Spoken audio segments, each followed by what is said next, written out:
Kila tarehe moja mwezi wa tano ni siku ya kufanya maadhimisho ya siku ya wafanyakazi duniani.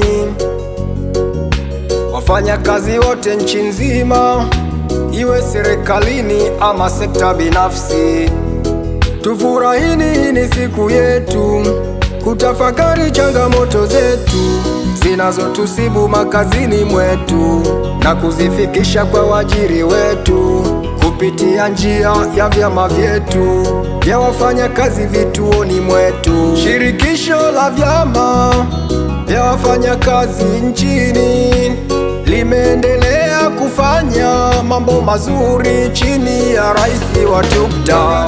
Tunaungana na dunia kuadhimisha siku hii ya Mei Mosi.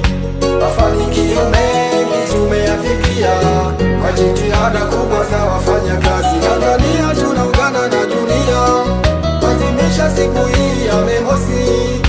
Mafanikio mengi tumeyafikia kwa jitihada kubwa za wafanyakazi.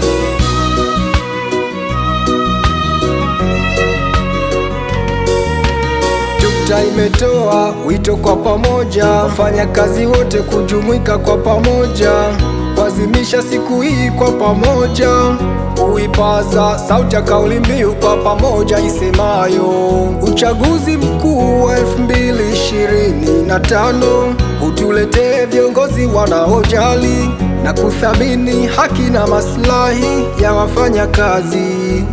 Ewe fanyakazi, shiriki.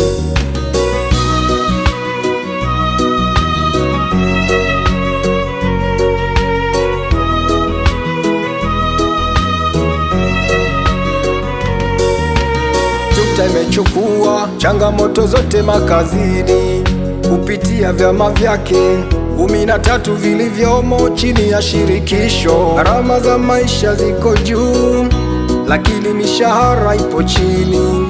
Mahitaji ya kila siku haikidhi.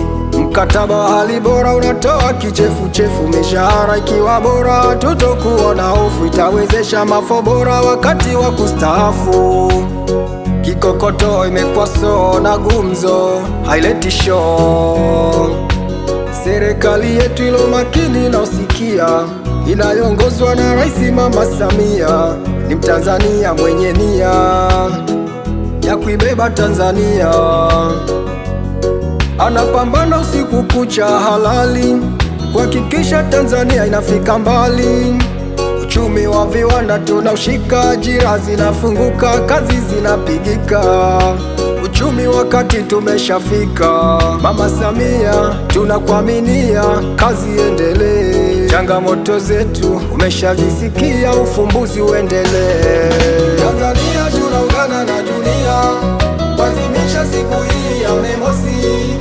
Mafanikio mengi tumeyafikia kwa jitihada kubwa za wafanyakazi. Tanzania tunaungana na dunia kuadhimisha siku hii ya Mei Mosi.